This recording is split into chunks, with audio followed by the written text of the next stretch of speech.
new Rhea County head football coach, Taylor Harvey. And Coach, thank you for taking time to join us. And, we're talking about mini helmets from our partner 97 Sports Promotions.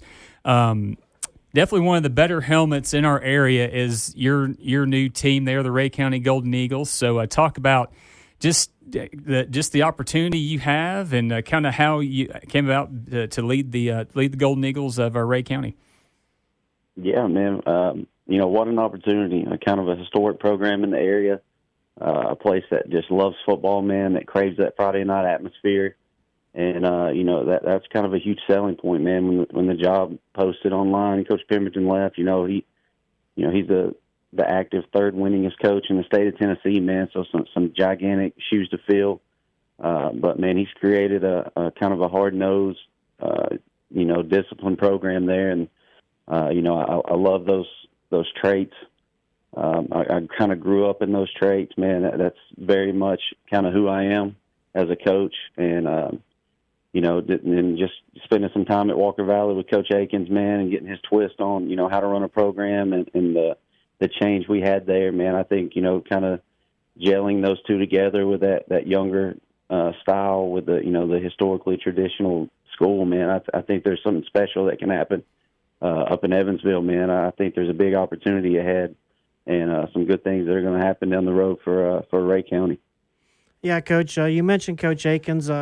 We won't make you comment about it today. The coaches don't like a look ahead, but I will say Jeff Kate and I are looking forward to some Walker Valley Rhea County matchups moving forward. And you coming up, obviously a defensive assistant of the year a couple times over, coming off a defensive coordinator position like Jeff mentioned at Walker Valley.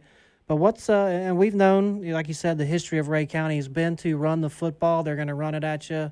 How many times have we seen, as many times as we've covered Rhea County, Jeff, how many teams have we've seen them throw the ball 1.3 yards a game? I'm just curious, what's a Coach Taylor Harvey offense? What can Rhea County Eagles expect to Golden Eagles expect to see with the new man in charge?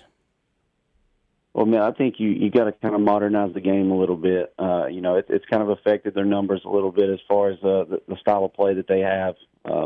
But you don't want to lose that tradition, man. You don't want to lose that, hard hat mentality.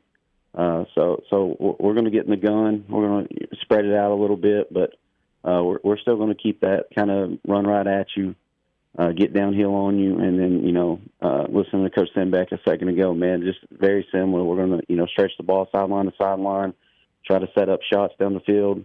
But yeah, I mean, you gotta feature these kids a little more, man, if we can, and get them out in space. There's some good kids, man, on the team and walking the halls, and I've been to a couple basketball games already. Man, there's some athletic kids in the school, so you just gotta modernize the game a little bit, get those dudes out in space some more. So that's going to be exciting times coming up for spring ball, man, and kind of see where we're at with it. Yeah, for sure. Obviously, you're the head coach of Rhea County now, but you were kind of involved in building a program, like you just said, when you left at Walker Valley. So what are some of the lessons you think you learned from, going through that and helping Walker Valley get to where they are now? What kind of lessons will you take away from that as you look to put your mark and kind of craft Rhea County into the program you want it to be? Oh man, I mean that's kind of the big plus. I came in with Coach Akins, him being a first year head coach as well, taking over at Walker. We came in together in 2019, and just speaking on one side of the ball, they were coming off of some struggles defensively. There was the year before I got there, they gave up 50.1 points per game. Some big numbers. So just changing culture in general.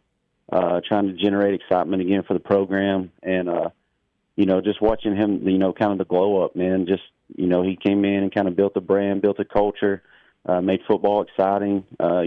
Change is always exciting, and it kind of rallied with the school and it got behind it, and our numbers grew. Man, we had some, it trickled out in the community, and kids wanted to be a part of it. So a kid transfer here or there, and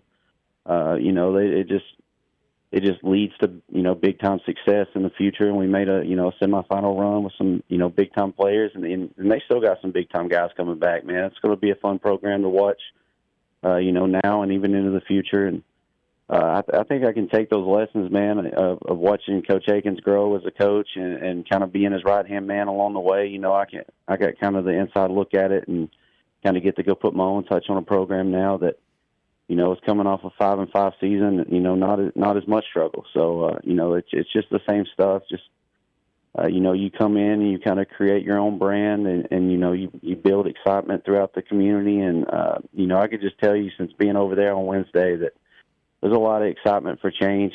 You know, change isn't always good, but man, they're eager for it. They're ready for it.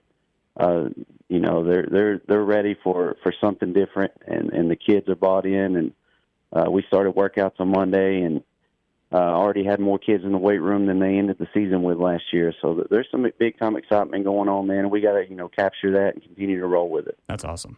And we're familiar with some traditions over from Walker Valley, and I know scouting is such an important part to sport, obviously to the sport of football, and I've scouted ahead. I know the post-game, what was the post-game coach's meal? Was it a double cheeseburger from McDonald's? 20. So, for sure. So I scouted ahead. Now, the closest McDonald's to the Rhea County, I think, is 10 miles away. You're going to be passing some choice establishments, but I do want to know, is the coach's post-game, is it still going to be at McDonald's, or are you guys looking for another sponsorship? Maybe one of the local establishments can help the team with or help the coaching staff with the post-game film fuel?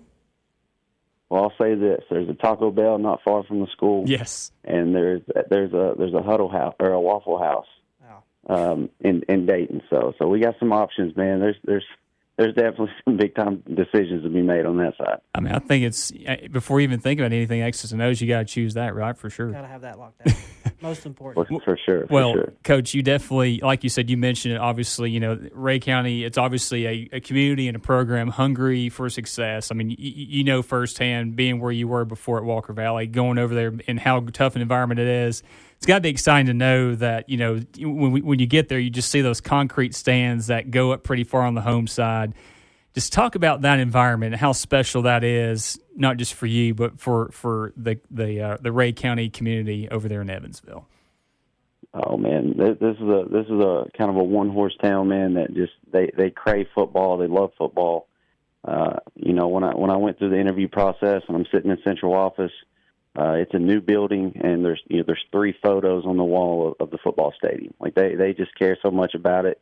It's so aligned from the top down, you know, from superintendent all the way down to the janitor staff. Man, I've met so many people. I've met the sheriff. Like, I mean, there's so many people involved in this thing, man, and just craving, you know, August to get here.